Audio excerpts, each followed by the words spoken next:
fans, and today on Roger Music we're asking a question that's teased the minds of musicians for generations. The Les Paul neck joint. Why? Now, the Rogers never had anything against Les Paul. Rogers owned owned a genuine. I have to think that I've owned some genuine Gibson guitars. Not Epiphones, genuine Gibsons. A Gibson SG Futura, which had the worst build quality I've ever experienced on an instrument.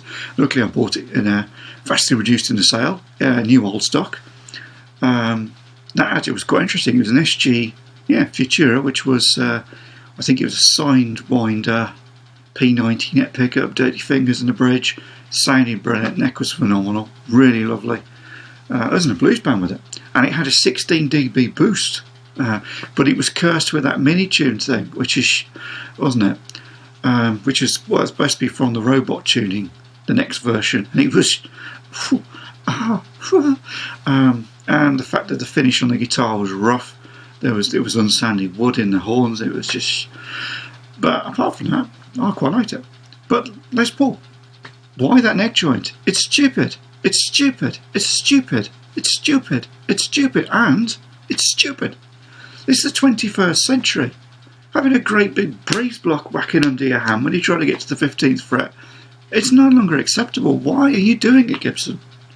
Why? I take a good example of a great Gibson guitar ruined by a stupid neck joint. Here we have a 2013 Gibson Traditional Pro 2 in the rare Inverness green, which means it has the 50s style neck. It has all these little push-pull things on it, like that. That's the boost. There's a boost. There's a coil split, not a tap, a split, a genuine single coil from each button. Brilliant. Build quality, lovely.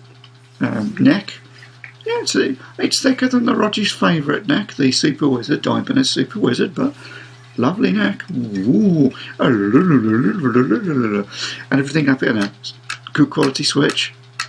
Lovely, lovely, lovely. Absolutely.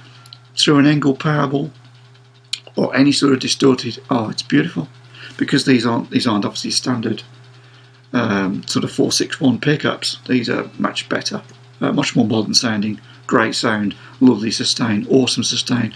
Oh, and we whittling, and all of a sudden, oh no, I can't reach the 20th fret because of this stupid bloody neck joint. Get rid of this crap. Why can't Gibson produce this standard, the standard guitar with a throw neck? You won't have any of this crap. Look at the Stevenson's extended neck joint on the Washburns, on the Parallax models, originally on the Spitfire range, the EC29 and the EC36, of which the Rog has owned both. There is no wood here. There is no wood.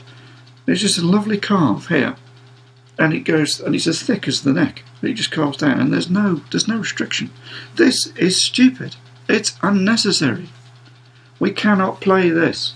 What is the point in that? Why is this even here? Why can't this just bugger off?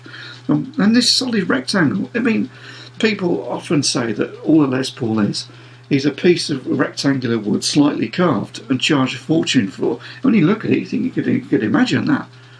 It seems plausible, but it's ludicrous. And what are you actually going to fix this stupid string arrangement? Because these strings are always sticking in the nut. Why? It's 50 years on. Come on, Gibson, 50 years on. We want a neck joint we can play. That's what we want. We want a neck joint we can play. We want tuning issues fixed. Why? If anybody from Gibson or anybody who's worked for Gibson would actually like to comment down below and say why it is that they really do consistently stick to this antiquated neck joint which frustrates many players, and he's utterly useless. When Fender don't, and Ibanez don't, Schecter don't, East Pete don't, Jackson don't. They all stick to a much more playable neck joint. Why can't Gibson adopt that? Why can't Gibson have throw necks? It'd be brilliant. There'd be no problems. And there'd be more sustain. Possibly. Or maybe there wouldn't be. Who knows? It could be the best guitar they've ever made. Who knows? Comments down below. But what we do know is That neck joint is out of date, and it's not suiting our playing practices. The Axis neck joint is actually not any better. They're still keeping the same stupid construct, they're just shaving it a bit. Get rid of it. We don't want it. If we wanted to be impaired when we play, we'd buy encore guitars or something rubbish, wouldn't we? Like that. But we don't. So comments down below, tell me what you think. Is the Gibson neck joint a ludicrous mess and an unnecessary hindrance in the 21st century? And don't forget, people, it's not reality. It's YouTube.